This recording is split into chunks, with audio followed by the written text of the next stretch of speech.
പടം നന്നായിട്ട് നമ്മൾ റിലീസ് ചെയ്ത കേന്ദ്രങ്ങളിലൊക്കെ ഓടുന്നുണ്ട്. സന്തോഷം.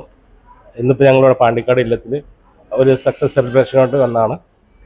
ഇന്നലെ ഫറൂഖിലുണ്ടായിരുന്നു, നാളെ വിസ്മയിലുണ്ടാവും. എല്ലായിടത്തും നല്ല ഹൗസ്ഫുള്ളായിട്ട് തന്നെ പോകുന്നുണ്ട്.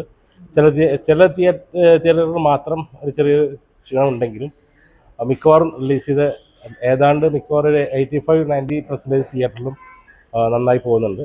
നമുക്ക് കിട്ടുന്ന വിവരം, ബുക്ക് മൈ ഷോയിലുള്ള റൈറ്റിങ്ങിലൂടെ കിട്ടുന്ന വിവരം. അപ്പോൾ എന്തായാലും എല്ലാവരും സിനിമ തിയേറ്ററിൽ തന്നെ പോയി കാണണം. നിങ്ങളുടെ അഭിപ്രായങ്ങൾ സോഷ്യൽ മീഡിയയിൽ കൂടെ അറിയിക്കണം, മറ്റുള്ളവരിലേക്ക് എത്തിക്കണം.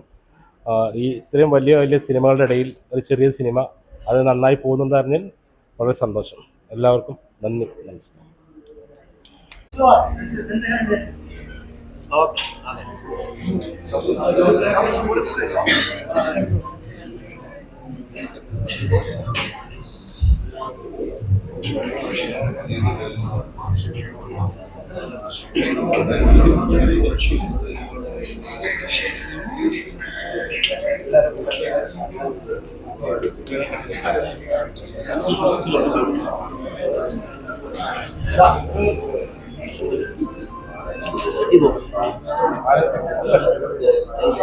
ഈ സിനിമയിൽ ജമാൽ എന്ന കഥാപാത്രത്തെ എനിക്ക് ഏൽപ്പിച്ച ഇതിന്റെ ഡയറക്ടർ സക്കീർ സാർ, അതേപോലെ സ്ക്രിപ്റ്റ് റൈറ്റർ ഷഫീഖ് സാർ, ഇവരോടാണ് എനിക്ക് നന്ദി പറയാനുള്ളത്.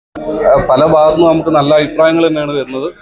അപ്പം അതുകൊണ്ട് നിങ്ങളെല്ലാവരും മറ്റുള്ളവരോട് പറയാം. എന്നിട്ട് ഈ പടം ചെറിയ സിനിമയാണ്, വലിയ സിനിമകളെ ഇടയിൽ വന്നൊരു സിനിമയാണ്. അപ്പോൾ നിങ്ങൾ പറയുന്ന നല്ല വാക്കുകൾ കൃഷ്ണേട്ടൻ, അദ്ദേഹത്തിന് ഒരുപാട് നാള് ജൂനിയർ ആർട്ടിസ്റ്റായിട്ട് പോയി ഒരു സിനിമയിൽ ഒരു മെയിൻ സ്ട്രീം കഥാപാത്രം ചെയ്ത കൃഷ്ണേട്ടന് നിങ്ങളോട് എന്തൊക്കെ പറയാം? മുതൽ എൻ്റെ കൂടെ നിന്ന എൻ്റെ പ്രിയപ്പെട്ട സുഹൃത്ത് സക്കീർ, ഷഫീഖ് കാരാട്, അവൻ്റെ കഥ, വിച്ചാൽ, അങ്ങനെ ഇവരെല്ലാവരും ഈ സിനിമയിൽ വേഷം ചെയ്ത ആൾക്കാരാണ്. അതുപോലെ ഇപ്പോൾ ഇവിടുന്ന് കണ്ടു, ഞങ്ങളുടെ ലൊക്കേഷനിൽ ഒരു രംഗത്ത് അഭിനയിച്ച കുറച്ച് ആൾക്കാർ, കാലയുള്ള ആൾക്കാരുണ്ട്, അവർ നമ്മൾ സിനിമ അഭിനയിച്ച ആൾക്കാരാണ്. വിശ്വട്ടനെ ഞാൻ ഒന്ന് സിനിമ ഷൂട്ട് കാണാൻ കൊണ്ടതാണ്, വിശ്വട്ടന് വേഷം കൊടുത്തതിൽ. അങ്ങനെ എല്ലാവർക്കും ഈ നാട്ടിലെ പല ആൾക്കാർക്കും ചെറിയ വേഷം കൊടുത്ത ഒരു നല്ല സിനിമ.